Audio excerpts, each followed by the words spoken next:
My people, what up, though? We are back with another episode of All Black Men Need Therapy.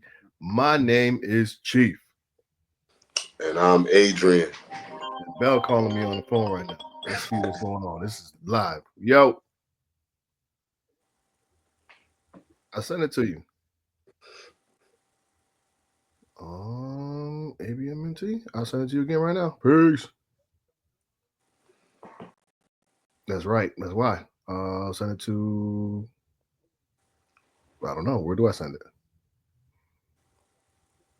Okay, peace.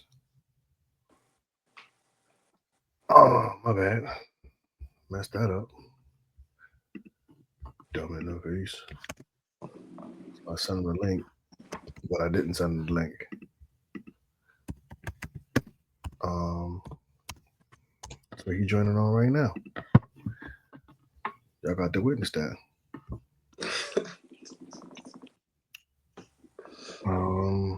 Should I do it again? Yeah, let me do it again. Will it give me a chance to record another episode? I don't think so. Either way, people just gonna have to listen. People gonna have to go through this. Hey man, y'all growing with us. You dig what I'm saying? It's only been a minute. Nevertheless, I'm gonna hit the music again. That's what I'm gonna do, Mr. A. If I hit the music again, then I can just cut it all like that. All right, do it again. Here we go.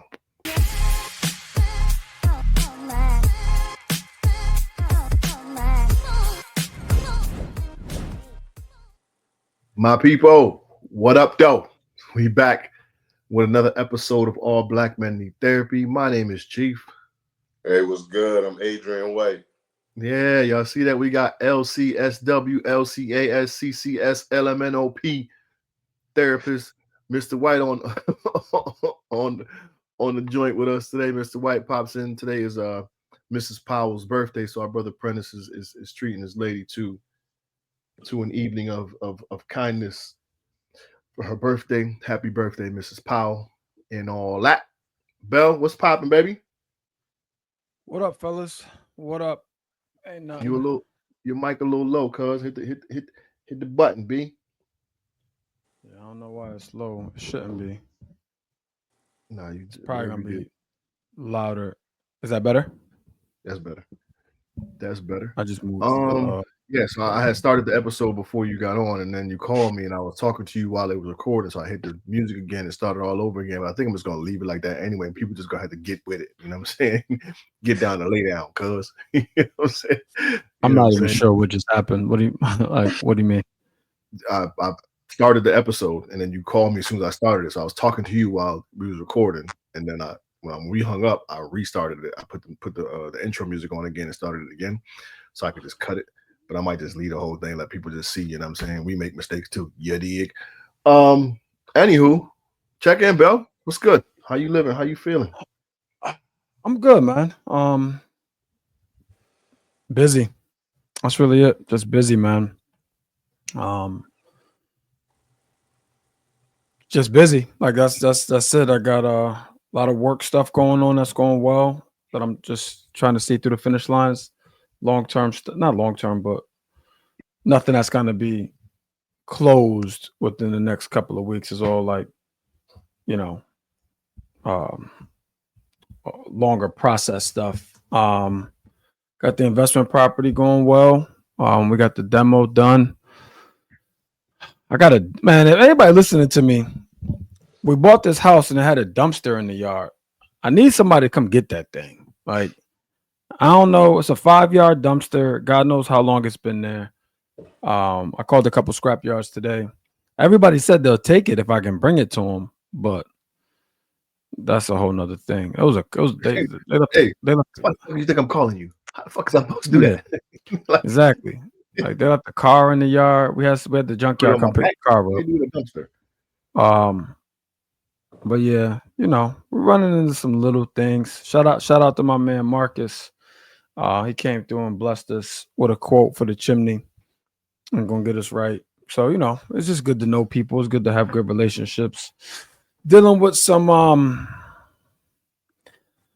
don't know what we're talking about today, but we're dealing with some miscommunication with some contractor challenges that we're dealing with right now. And it's it's not miscommunication. It was clearly communicated, but it was misunderstood. So just working through that. But other than that, man, I'm just busy, man. I'm just busy. Life is good. No complaints. Sounds like a good busy, not an overwhelming busy. So that's a good thing. It's a fine line. No doubt. It's a fine line. No doubt. Stress, becoming stressful busy. I can dig it.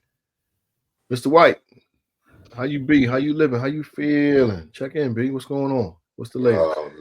Oh man, I'm good, man. I say I'm probably at like a 6.5, 7.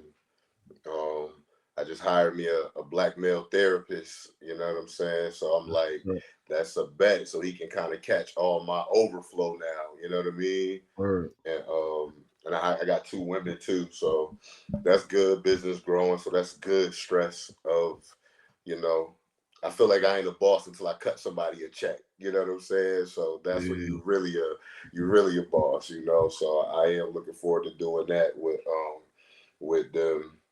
Other than that, man, oh man, me and my wife, we did a 3-day fast. Whew, it was like World War III, yo. I might tap into that, man. I heard the statistic that if you fast 5 days a week every year, that you lower your chances for cancer by 97% or something crazy like that. So I'll tap in with you on that. I'm curious. Yeah, well, yeah, fasting is just so many different benefits, right? We did it for the spiritual component of it too, to like praying about bloodlines and generational curses and things like that as well too. But it's just the irritability that come along with your flesh when you're not eating and you're not doing nothing. When I tell you it was World War III today with us, it was World War III. And then we finished at 6. So I ate and she told me, hey, you want to go break it together? I'm like, listen, I'm done. I done ate already. And then she want to do it every month. The first 3 days of every month. I said, absolutely not. We'll do it once a quarter. You know what I'm saying? I ain't doing this with you every month. But nah, it was dope though. It was dope, man. So yeah, other than that, oh god. Was your fast like no food, just liquid? So yeah, mine I did just water. She did a dry fast in the middle, so she ain't do no water, no nothing yesterday. I'm like, yeah, you on a That's different next level. level. That's Yeah, next I level. ain't there. Yeah. Ain't no water either. Nah, I can't do that. I mean, what? I'm gonna tap in with you because I want to do it. I know it's gonna be challenging, which is one of the reasons why I want to do it. But I know I've heard about all the benefits. Yeah. Did you any your body shift in those 3 days? Nephew, what's happening? Uncle Mike? Yeah. Okay. Today Love I you, feel lighter. I feel much lighter today than I felt in a while. Just like lighter, my energy. I was more focused today and everything. So the longest I ever did, I did a 5-day one with just water. And I meant to do it again, but I could never make it that long. But I know the next time I do it, I'm gonna go ahead and completely change my eating habits. Because once you go that long, food don't even taste the same to you no more, like at all.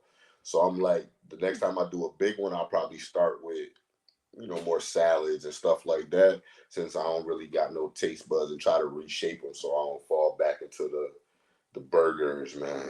I love a good burger. What's not the love? Yeah, Dick Gregory got arrested. That he had came to UConn when I was there, and at that point, I think he had like the longest fast on record or something like that. I don't remember what it was, but he was talking about the benefits from it and everything like that. So ever since then, my interest has been piqued. I've never pulled the trigger though, but I'm curious. I've done like cleanses, but that's not the same. You know what I mean? Like I've done cleanses, but I do want to do it fast. Yeah, it's definitely worth it, man. Anything else, Mr. White? What else is going on? Nah, that's it, man. The kids doing good. My daughter about to be 17, yo. That's crazy. That's crazy. That's crazy. She about to be 17. You and the But missus in a good spot now? after the World War III? Huh? Y'all in a good spot now after World War III? Oh yeah, we good. The comeback was good. Like we should have been. We didn't use our communication skills. You know what I'm saying? We didn't use the code word. We didn't say, "Hey, I'm gonna follow back up with you." We ain't do none of that. We just it's just a little These cats was hangry for real. Hangry is a real condition. Yeah, hangry is definitely a real condition for sure. I called her a nigga and everything. I'm like, nigga, you. That's funny as hell. Yeah, that's my baby, though, man. That's funny. That is funny. For me, man, all is well, man. Your boy had a birthday yesterday, you know what I'm saying? Felt good.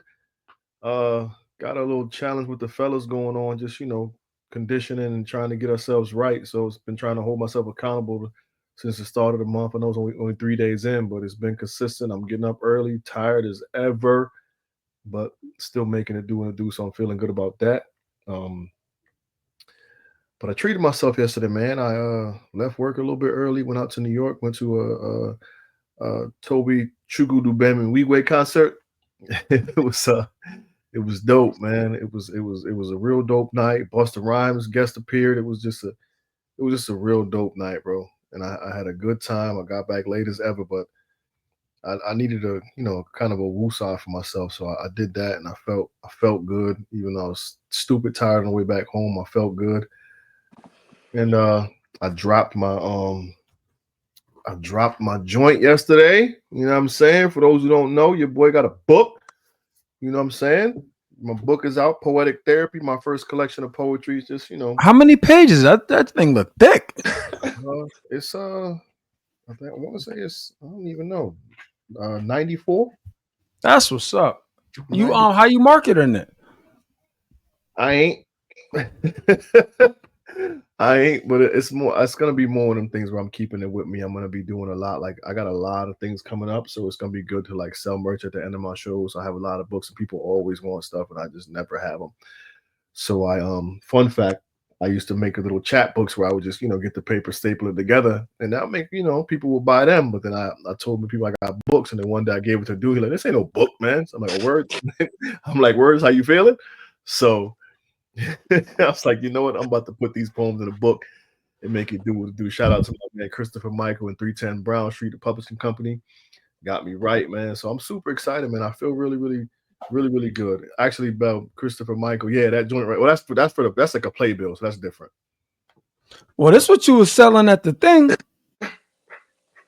I think I was giving those out to people at the play. That's different. You had these at our thing in Connecticut. Oh yeah, well then they need to go to the play then. Either way, that's what we was giving to the people though too. Either way, I got my first collection out. I'm feeling super good about it. Y'all tap in with me, chiefthepoet.com. You can pick them up there. It's on Amazon.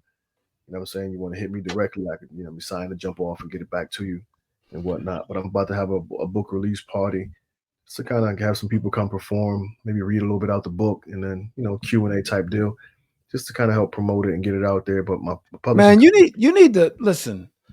You need a publicist. You need you need something. Like you need something. Like, but the publishing company's doing some promotion too, which is dope too. Yeah, so. You need somebody for you though. You need Butter.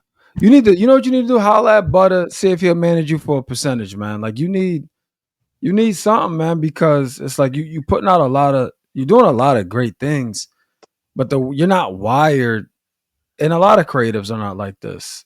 Like us being one of them. Like you're not wired to be on Front Street with your stuff. You know what I'm saying? Like I made a post on LinkedIn the other day from Myron Golden. I'll read it verbatim, but essentially what it said is, if you make something that's good, you have a moral obligation to sell it to everybody you can. It was something to that effect. Here it is right here. It says, if I have something good, I have a moral obligation to do everything in my power to sell it to as many people as possible. You know what I'm saying? And you do have something that's good, but the challenge I have with creatives, the challenge we have with this podcast, is you all are more on the creative side than the business side, more than anything. And what you do creatively is amazing. But it's okay because I can't be as creative as you. But if I needed to be creative, down pack though. But listen to me. But if I needed to be creative, I would hire someone. You see what I'm saying?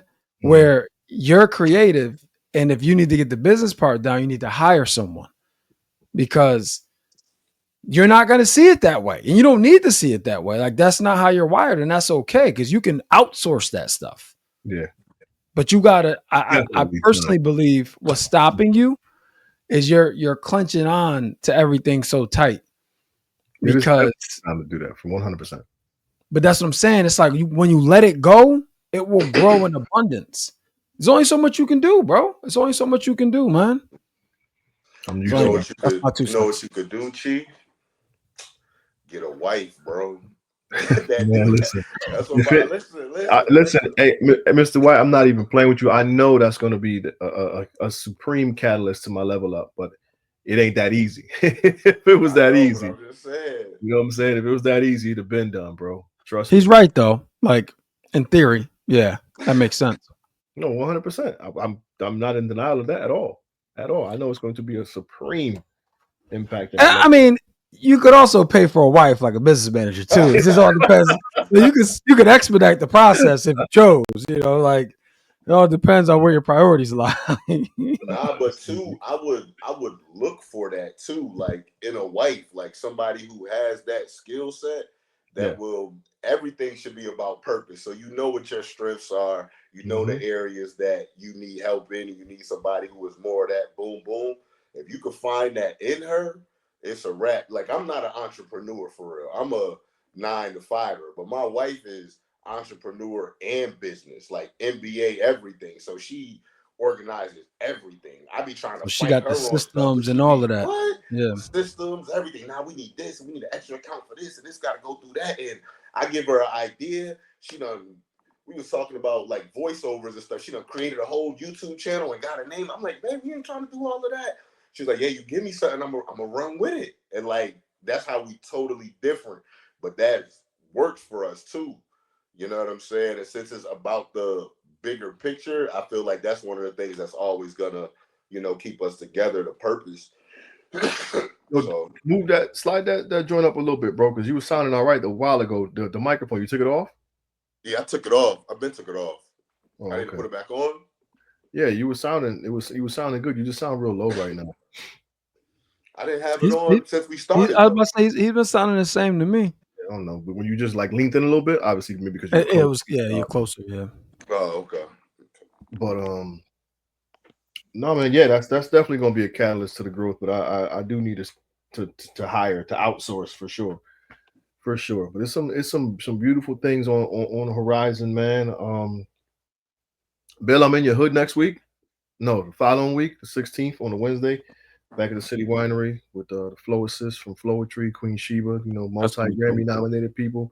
It's gonna be dope. The Boston Poet Laureate Portia O. Portia's a monster. Super dope. I think she's like Woman of the World Poetry. She won the Woman of the World Poetry Slam a while ago. Like Portia gets busy. No, I mean, to be a poet laureate of Boston, that's impressive. Who's the poet laureate of New York? Don't know. I don't know. But what I do know, New York City, yeah. I got somebody, the lady wouldn't tell me who it was. I got an email the other day. Somebody nominated me to be the Connecticut Poet Laureate, like a CT State Poet Laureate. You have to be nominated in order to get it? In order to get it, you got to be nominated. Who's had it? I don't know. You would know.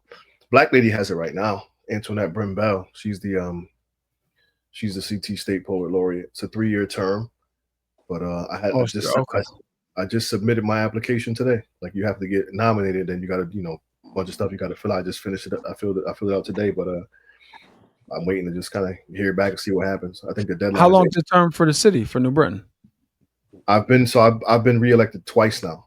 So I've had it. I think I've had this one for 6 years now. I think it's 2 years. Oh, so it's no term. Yes, there's no term limits there. 2 year terms. Oh, but you can re-up. I see. Yeah.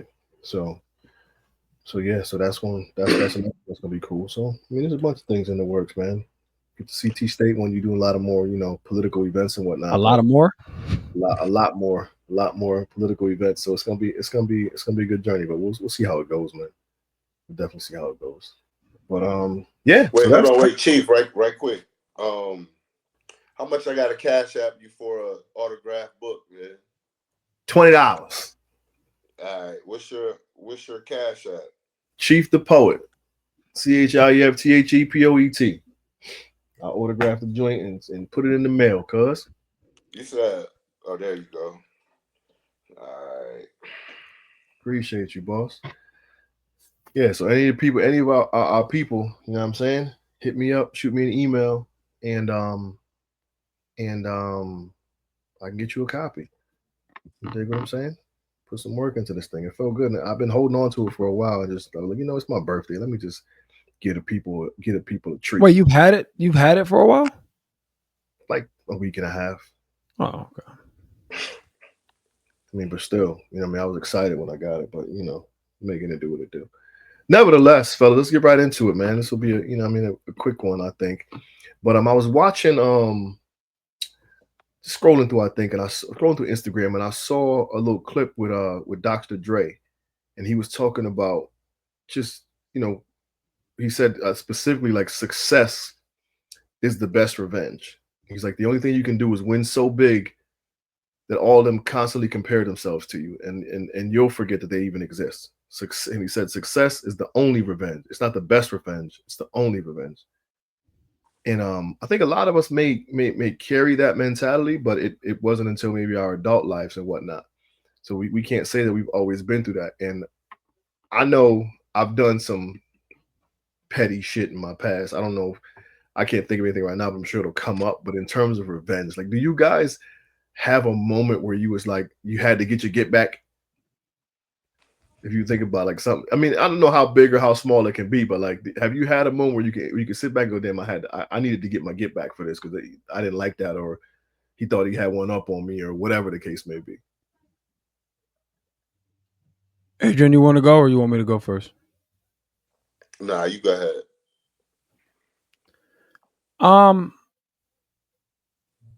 I've had like some violent get backs I wanted to get off. You know what I'm saying? Like when I think about revenge, that's what I think about. Like, yeah, it's definitely been some moments where like I couldn't sleep until I found them. You know what I'm saying? Like it's been some of those. But I think for me, I'll speak for me only. When you said that, I was thinking about it. And bro, I don't be thinking about people, if I'm being honest. You know what I'm saying? Like, I don't be thinking about people because what I realize, and what I'm about to say is a lot easier said than done. And you got to go through it sometimes to be able to learn through it and move different thereafter. But here's how I view revenge. If I'm seeking revenge, then somebody's controlling me. That's how I look at it. Like, if I'm seeking revenge towards you, that means you are controlling my emotions. You're controlling my actions. You're controlling my thought process. It's no longer about me anymore. It's about you. And there's going to be things that, for me, there's things that people have done to me that I'll give you a perfect example. I had a call the other day, this week. I had a call this week with a mentor of mine. And there was some things that happened to him due to a person that we know mutually. This was a couple years ago, but he hasn't let it go.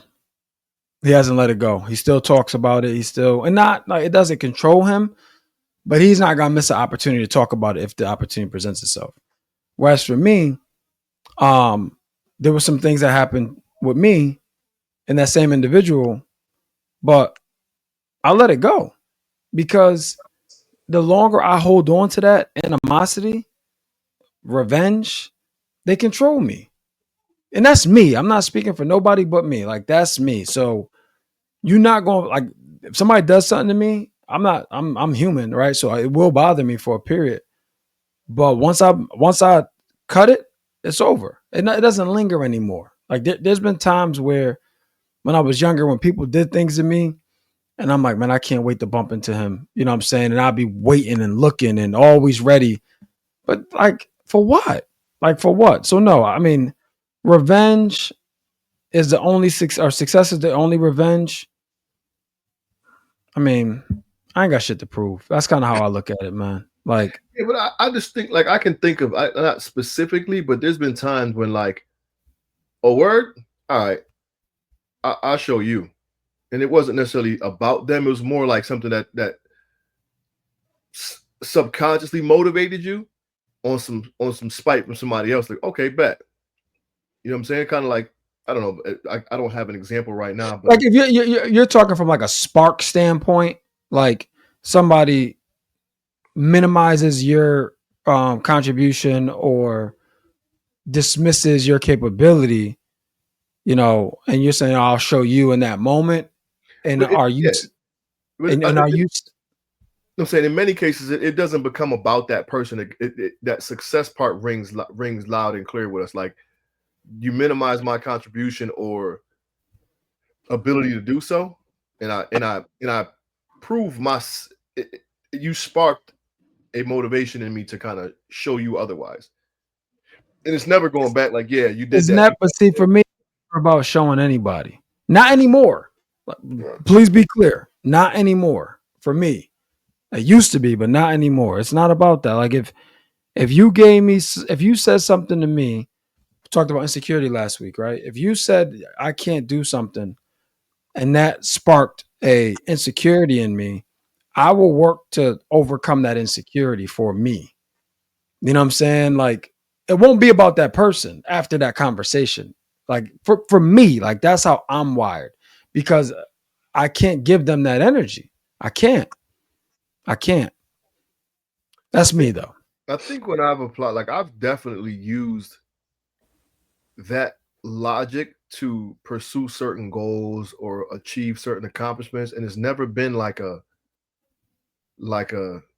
throw it in your face type of thing. It was more like a prove it to myself kind of thing, but You hold grudges though. but inspired by someone. Yeah, but that's not. But there's no. So we're gonna get into that. But that's the petty part of. But the grudges don't come with the "I'll show you. I'll show you better than I." You know what I mean? That type of. I I would don't. argue that. Because my grudges, like a lot of my grudges, end up with people being cut off.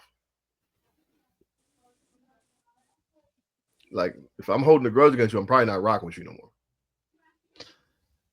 Go ahead, Mr. White. We've been talking. I got a couple of things, All right, but so it took me to two places, right? The revenge piece, I think I did where in terms of the success. So like when I went through my divorce from my first wife, it was okay, you don't want to be with me, watch this. Like I'm about to become the best thing ever, right? And I used it to initially fuel me, but it wasn't enough. You know what I'm saying? And you hit it right on the head, Bill. It really was about an insecurity in me and me not being good enough. So while I started to become successful, the void was still so big. And it wasn't until I said, I have to be enough for me. Right. And I started doing my little mirror challenge where, like, every night I had to get my well done to myself. Are you pleased with yourself today, Adrian? I am. You know what I'm saying? It literally became about that for me. That's when I went to the next level. So I have tried to do it, wasn't successful, will never do it again. And yeah, if you do it, it is more than likely either based on like insecurity, control, or some unresolved like emotions, right? So if you ever do feel that way, I do encourage y'all to look in one of those three areas. I was thinking about the petty one, right? And I'm like, I'm not petty, but I went back in the archives, right? And even currently, I can be petty with my wife sometimes, right? But it would be even if I call a girl I'm dating or something, you don't pick up the phone, I bet I'm not responding to you all week. Like that's petty damn. stuff that people do. I'm not responding to you all week now just I because you definitely ain't pick up the did that phone. shit. Or oh, I hit you at 3 in the morning. You ain't pick. I bet, and I just saw you. Bet now. What? Now watch this. I definitely have plenty of moments like that in my life, so I can relate, Chief. No, I mean, it happens to the best of us. So one thing that came to mind. So this is like when I say like it isn't about necessarily the other person. So like I let a dude borrow my car, Mr. White, and he smacked my bumper. Told me he was gonna give me the bread to fix my bumper, and never did. Lied to me about a bunch of different times and never did. Right. So in my head, I'm like, you know what? Fuck you. I don't need you or you, man. I'm about to get I'm gonna get the bumper fixed and the whole truck painted now. And in my head, I guess that's like, and I never would be like, yo, you see, come look at my joint. I got it done despite what you were doing. In my head, it's like, you know what? You don't need people to do, or you don't need him to do what he said he was going to do because he did something to you. Like you can do it yourself. And it's kind of, so it's weird. Like in my head, I look at that as like a form of revenge for, I guess, this to correlate to the success part. Like, okay, man, like, okay, bet you lied, said you give me money, you didn't give it to me, didn't fix my joint, and disappeared. Don't worry about it. I do it myself. Not only will I get the bumper fixed, but I'm gonna get the whole truck painted now. So, what are your thoughts about that, Adrian? I don't think that's revenge. Like, I don't see that as you getting revenge. I just see it as you cutting somebody off. So back to that thing, the grudge thing, the bell was saying, like, yeah, I'm holding on to that a little bit, but also in my head, it feels like that. I mean, this isn't a measure of success, but in my head, like that's what, like, that damage done, you know, I'm gonna be better than that and do better than that, and I'm not worried about that. You know what I'm saying? So that's that. I guess a new bumper in the car is a level of success in a sense in my head. Okay, so what the thought I just had though about the cutting people off, I think, is it reasonable, right? So like, do you cut people off for just making like a mistake? Like outside of that, was he solid? Was he there for you, or is this just one thing that he did, and since it made you feel some type of way, you quickly just cut him off and throw him away without addressing the issue too? Because I think it was overdue. It was overdue. It was definitely overdue, but it wasn't. So it just for the record, Mr. White, it was never about the car. Right. Never about the car. Like I've had my best friend flip my joint totally 3 months after I got it, and it was, all right, you good? All right, I'm gonna walk to work, then I'll holler at you later. Like that was literally my response. So it was not about the car at all. It was the way it was handled and lies told behind it. So when you're saying like success, are you saying like your vengeance was like being the bigger person in that situation? I mean, so it can be viewed like that, but in my head, it was like, man, fuck that. Like, I don't need you. I'm about to do this shit on my own. You know what I'm saying? Like, you think I need you a little bit of, like, I need you, one, telling me you're going to do something for me, then don't do it, and then continue to lie to me about it. You know, I'll show you. Don't even worry about it. But it's not like I'm ever going to call him and be like, yo, look at my joint now. But it's in my head. That's kind of how I'm operating. I bet you thought you could hold me down. You could hold me back. So my question then would be like, what made you go there? Like, why is that your automatic thought or the way you view that situation versus another way? I think back to your question when you said, was it one of the things I just cut off? I think it was just long overdue. Like the cutoff probably should have happened a long time ago. Oh, okay. But as much as I can say, like, I cut people off, like, my heart is big as hell, and people get way more chances than they probably should. So I think my cutoff has to come with we had a conversation a while ago on the podcast, like, everybody needs a bad guy. Like, my cutoff comes with me making a person a bad guy, and then it's like, okay. You know what I'm saying? So I can't say bad guy, but like there's justification behind the majority of my cutoffs. Sometimes I just don't care, but other times it's very much so warranted. It may not be warranted to cut off, but for me, it's like whatever. You dig what I'm saying? Mm-hmm. So my question is, the whole, not only am I going to get this done, I'm going to get this done. I'll show you. And I know I'm paraphrasing, right? Like, I know you don't call somebody like, look what I just did. My question is, why is the extra part necessary? I was like, not only am I going to get the bumper painted, I'm going to get the whole truck painted in spite of you. I don't know. Because it shows up in other instances. That's why I'm asking. I don't know. I think it could be just the nature of like the. So I'll think about that, like just I guess the pursuit for better or greatness or more. Like I don't know. It's we got to put that extra on it. It kind of is. I don't know. Maybe self validating. Maybe. Yeah, I was just because me knowing everything about you, you would almost put yourself in a bind just to get that point across at times. Like for instance, hypothetically, not saying that this is the case. Like hypothetically, say that the bumper getting painted was a stack, right? Getting the whole truck painted was 3 stacks. You may not necessarily have the 3 stacks, but you made a commitment to get that whole truck painted, so now you're going to do it. You know what I'm saying? Where it's like it wasn't necessary, but you went the extra mile. Does that make sense? That's why I'm wondering where that comes from. Because you do it a lot, and and it's not all bad. I'm not saying it's bad or good. I'm just asking. I don't know. I think it's I don't know. It's going to take some more thinking, but it could tie back into those same. No, I'm flirting back with the insecurity conversation and the bad guy conversation, and I'm thinking it could be rooted in that, but I have to identify what that could be like.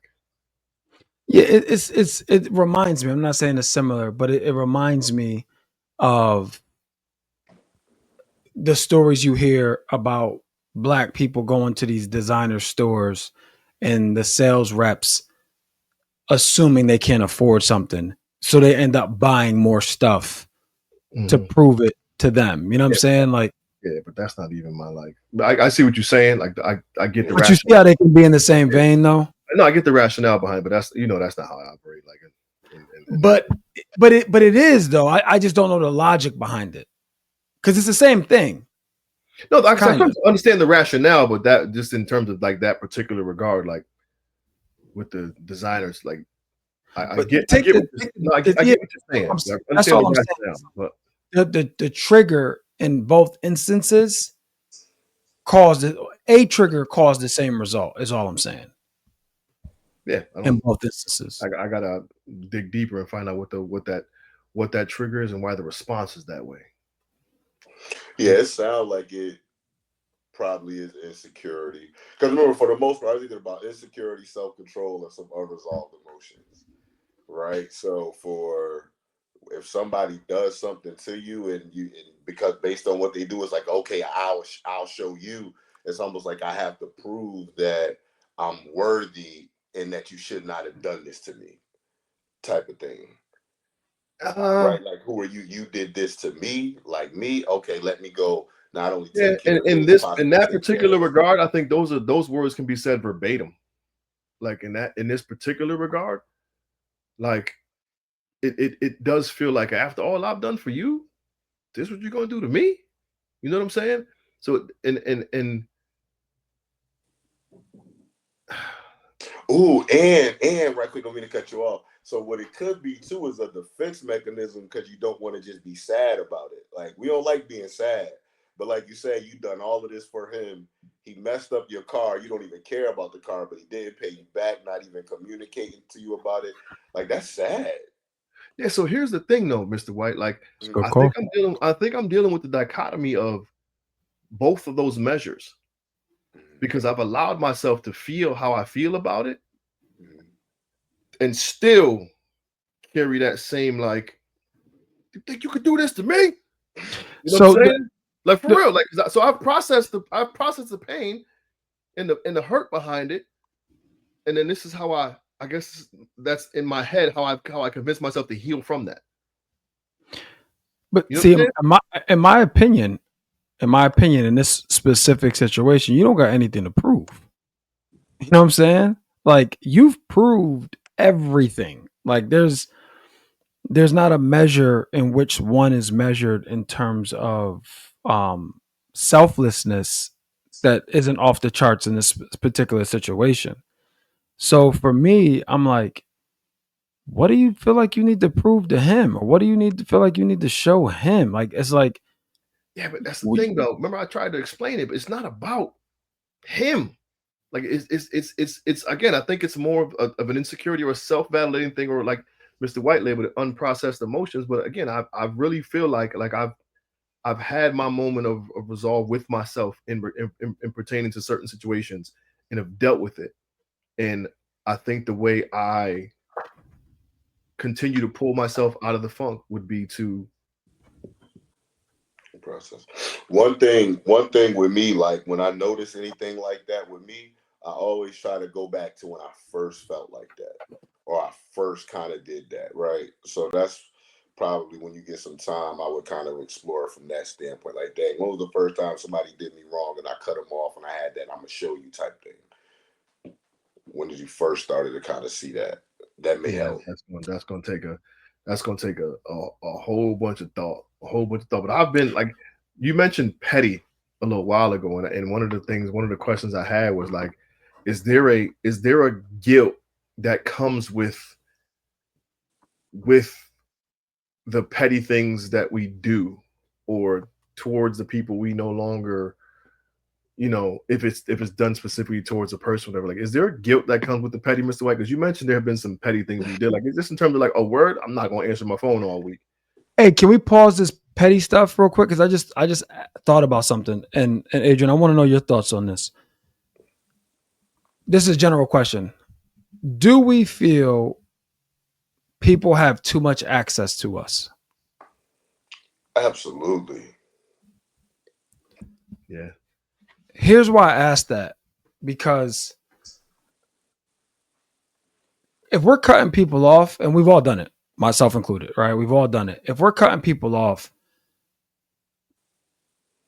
if we get to a point where we have to cut someone off, it could beg the question if that person should have even had access to you in the first place. Because clearly there's something being mismanaged, whether it's emotions, relationship, expectations, trust, something's being mismanaged.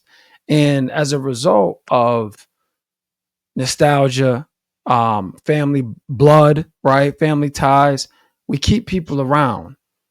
But the reality is, sometimes, I'll speak for myself, it's more for us than for them. You see what I'm saying? Like, sometimes we keep people around more for them, for us than them. They may view us completely different depending on where we are in life versus where they are in life, but we don't view them any different. And we keep them around because we want to keep that connectivity. But the reality is, there's some people that as we evolve, so does the relationship. And it could warrant distance. But because we don't have either the discipline, or we're not willing to do it for, you know, unforeseen reasons, family, whatever, it ends up hurting us more in the long run. And then that relationship ends up being severed in a lot of cases and can't be repaired. So that's my question. Do you feel we give people too much access? Nah, yeah, absolutely, yo. I had to me and my wife, we started this group, God and Therapy for Marriage Minded Singles. And so one thing we went in there saying was like, yo, we not doing no mentorships. We not about to just, you know what I'm saying? Like, we gonna connect, but we gotta be careful because people are gonna be attached to us, and we gotta be mindful of who we give access to. And for me, I struggle with that sometimes. Part of it was people pleasing. Part of it was just to feel needed, right? That attention. So that had played a role in it. I had to work through that. Just the adrenaline rush, oh, everybody appreciate me, so it just make me feel, you know what I mean? Trying to build myself up based off of other people versus me just being comfortable in my own skin and with who I am. But yeah, my access game, my cutoff game is so much better now, yo. And I hate it took me this long to kind of get there. And now I'm just in a season to where I don't just want to help anybody now, right? I only want to help the people I'm supposed to help. That's it. That is all. So now I've been trying to navigate what that kind of looks like. I think the struggle in that regard is discernment in which people are the ones you're supposed to help. I think my heart being in a good place and believing most people are good people, and then even when they start to show me that they're not, something in me says, maybe if I can help them in this certain direction, they can see a different perspective and adjust a little bit. And it's been thrown back in my face more often than not. You know what I'm saying? Especially with my efforts towards evolving a little bit and being more communicative and telling people exactly how I'm feeling or what has transpired and how it made me feel, and still not getting a response, but still believing that something may change. Rolling with the definition of insanity, I guess. You dig what I'm saying? So I think that's it. Well, I got a quick question off of that for y'all too. So with that, Chief, then is it better to be more no first and then let me follow back up and connect with this person once your discernment kind of kick in, or is it 100%. Best to be open first and just kind of receive people and then cut them off? I think the open part has come back. I mean, again, it hasn't all been bad, but I think any of the quote unquote horror stories that I could tell have come from me being more open and not off the rip. What you think, what you think is a safer or better, like, natural disposition to go in saying, nah, my wall is here first, and then gradually letting people in, or until we have that discernment and we know for sure, or to be more kind of open first? I'll speak specifically for myself. I think for a period of time, I wanted to be viewed as the same Bell from back in the day, right? Like not much has changed. I'm still the same dude. We still do the same things. The reality is, it's not, though. None of us are the same anymore, and Damon Wayne said this on Club Shay Shay. Not that I completely agree with it, but I'm going to say it for effect and for the purpose of helping me explain. He said the further you go in life, the more white people you end up being around, is what he said. And I don't necessarily agree with that 100%, but I'm using that to make a point. It's like when we start growing, our circles should grow with it. And when we start growing, the things we used to do, we just can't do anymore. Like, there's no room for it. You know what I'm saying? Like, there's no room. I was thinking about this the other night. I forgot who I was. Oh, my new partner on my team. She was saying she's a night owl. You know what I'm saying? And I thought about, Chief. We used to go to the club, and my man Oz, we all lived together at the time, right? Like, we all lived in one room together. And we get back from the club, and he'll start a movie at 2:00 in the morning. Like, cause he just was always up all night. You know what I'm saying? Like, that was his thing. And it's like, I don't have the bandwidth to do stuff like that no more. And that's a very simple, silly thing. But my point is, we have to recognize, I think what you said is spot on. I think for me, I'll speak for me, it was more about a self-fulfilling prophecy, where it was like, I can do all of this stuff for all these people. You know what I'm saying? But here's the reality in my scenario. You do it. And the moment you say no, two things happen. One, you the worst person in the world, right? Two, you say no long enough, you realize that they didn't need you for that stuff, but they did it because they could. So that was my eye opener, where I'm like, oh, you're not broken. You just had me to lean on. Now that I removed myself, you done figured it out. But again, for me, and again, I'm speaking specifically for myself. For me, it was survivor's remorse a little bit. Like, I'm doing well, and I want more people around me to do well. But the reality is, you can only push people. You can't pull them. You know what I'm saying? And I think sometimes my giving and my nature was pulling them, like, come on, man, you could do it. You could do it. You could do it. As opposed to pushing. Sorry, my Chase is coughing again. This dude, bro, he threw up last night. I've never seen nothing like this. Like, it was in the bathroom. I never seen anything like it. Like, it was crazy. And I just hear him coughing in his sleep. But anyway, my point is, man, I had to learn boundaries. It was not something that was natural to me. It's natural to my wife. Like, She is the no first, and if you no, and if you need me, probably still no, unless it's like urgent, you know what I'm saying, or dire. But I learned that, and I took some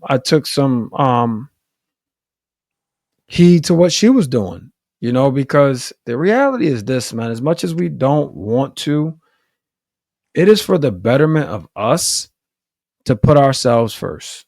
Period. Like two things I'll say, and then I'll stop talking. So my first cousin um is an executive, C-suite executive at a $60 billion company. And I have quarterly calls with her. You know what I'm saying? Like I have quarterly calls with her. She's become like a mentor. Our relationship just kind of materialized recently, if I'm being honest. She's a lot older than me, but nonetheless, she had said something. She was like, we were just talking. She's like, I can't give anybody an hour a day. I mean, an hour a week. She's like, I don't have the bandwidth to give somebody an hour a week. And I'm like, damn. How many hours am I giving people? Like how many hours am I giving people? And what's the return on that? Has anything drastically changed with them? Right? Has anything drastically changed with me?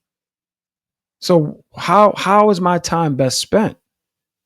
You know what I mean? Like, I don't know. It's a lot of examples like that, but that's my thing. Like I think for me, I needed a physical boundary. Like I had to leave where I grew up. I needed a physical boundary to help me. Um and that was a way for me to not have to make more hard decisions daily, because the physical distance created a boundary in and of itself. So that's my thing. I'm not necessarily a hard line person, but I'm a person that you may not necessarily feel comfortable asking me for something because of how I'm moving. You know what I mean? So, not that this is petty thing, but is there a guilt that where you just talked about survivor's remorse, or is there a guilt that comes with that? No, man, because it's like, what's your purpose? You know what I'm saying? Like, what's your purpose? Like, what are you trying to get accomplished? Like, am I trying to be all I can be for my wife, my daughter, and my son? Or am I trying to be all I can be for for my for my second cousin? You know what I'm saying? Like, who will benefit the most from my direct impact? And if I'm giving you all this, how can I pour into what really matters to me to make it grow? If I'm spreading myself in all these places. You know what I'm saying? So like that's my whole thing. I'm not beyond helping people. So let me just be very clear. If somebody's in a bind, they can call me and I can help. But I'm not about to keep doing it. I'm not about to keep doing it. Like not anymore. Not anymore. Because I just learned. And the reality is this, man. When people have too much access, they can take you for granted. That's it. So I got a question for both of y'all too, right? So what about in terms of the access and the boundaries and things? Have you ever found it difficult to cut off people that you just certain people because of where you go and you know they can't come with you? You know what I'm saying? But yeah, these people done been there for you when nobody else has either. So just experience that battle before. My answer is real short. I don't cut people off. Like I don't there's nobody in my life there where I'm like, I'm never speaking to you again. Like I haven't had that conversation. I just, we grow apart, but I don't necessarily cut people off. But Chief, you can answer. Yeah. So similar in that cutoff. Like I'm not. My cutoff is just a thick ass boundary line. If we cross paths, I'm cordial, I'm polite, I'm respectful, but I've grown accustomed to like people teach you how to treat them, and once you get that lesson, like it is what it is. You know what I'm saying? So I kind of stand in that lane right there. I don't know if that answers your question, but I did cut one person off now that I think about it. So what about Well, let me reframe it, right. Not saying you got to cut it off, but this amount of time is not the time that you're investing in this person is not as beneficial because where you going, right? So hypothetically, right, Chief, because I know you had shared about your brother, right? So let's say you had somebody who was there for you during that time, right? A1. But now as you starting to build, just like y'all conversations and stuff, it's like I don't still want to be talking about the same things anymore. You know what I'm saying? So you don't cut them off, but you just start naturally going on your path. But it's like, dag, this my man, he been here for me when nobody else was. You kind of start feeling bad about like not reaching out to him as much anymore, not trying to get up with him as much anymore, because he was there for you when no one else kind of was. I hear what you're saying, but I think I've said this 1,000,001 different times on the podcast. I've been uberly blessed with a solid circle of people. And if that ever came about, one, those are conversations that we could have. Two, it would just change the dynamic of our friendship, but not the friendship. The friendship would still be there. It's just we now know that these are certain conversations that we aren't having anymore, but we have an extended history of love and value and all that good stuff. So I think for the most part in my life, I've been blessed with some really, really solid people. And all of our relationships are different, but they're all people I love and respect, and all the conversations are different. Got you. Too. Yeah, I mean, I'm actually going to my boy's bachelor party, who I've known since third grade. You know what I'm saying? And we don't talk every day. I mean, hell, we probably talk a couple times a year. You know what I mean? But and we don't talk about. We just catch up. Like it's not. I don't know. Like I, I don't know, man. I'm just in a different place in my life. I guess. I feel like there's so much more out there that we sometimes can be afraid to explore. You know, but for sake of comfort, for sake of familiarity. Ooh. You know what I'm saying?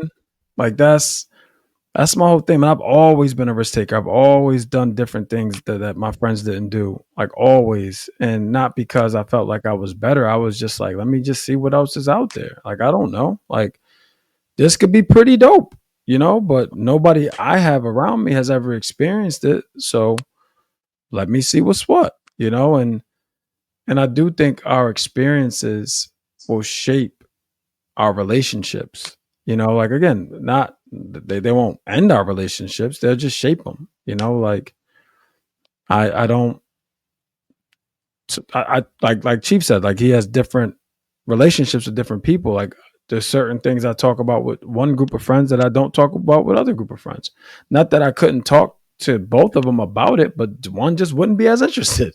You know what I'm saying in that conversation. So it's just different people. But I just feel like, man, I don't know that we know as humans how much opportunity is out there and how much like free reign we have to just explore and just get curious, man. Like just get curious about different things and not allow nostalgia or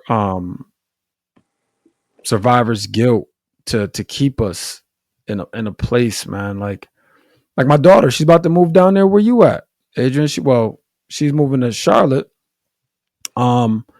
Because I told her, I'm like, look, just explore, just get out. You know, you're in your 20s. Like, this is the time, you know? So she's gonna experience something different that she would not have been able to experience if she stayed in her same environment. You know, and I don't know how it's gonna work out, but the reality is she's going to learn, to see, you know, like we can be creatures of habit, man, and there's opportunity out there. We just gotta go seek it. You know, well, hit me if you need me to pull up, man. I'm right here in Charlotte, bro.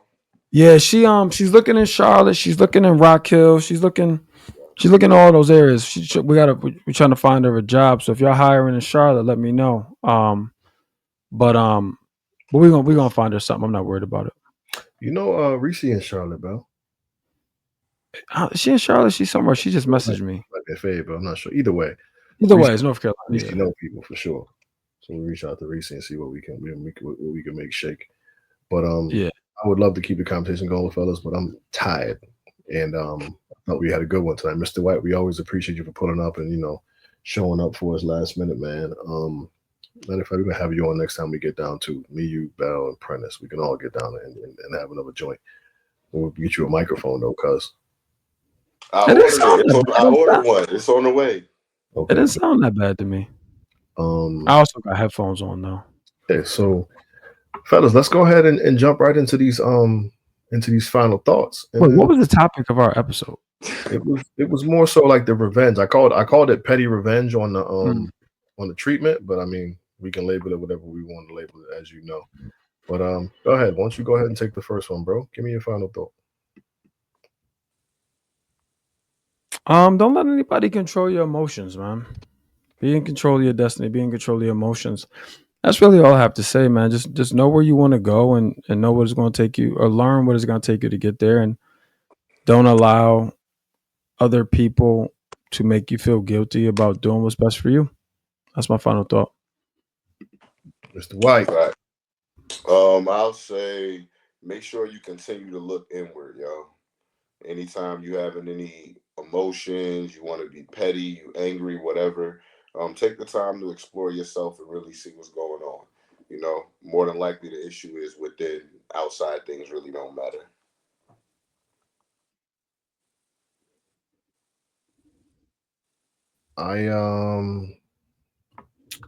I think for me, fellas, one of the biggest takeaway for me in this one was just like it all goes back to slavery, Bell.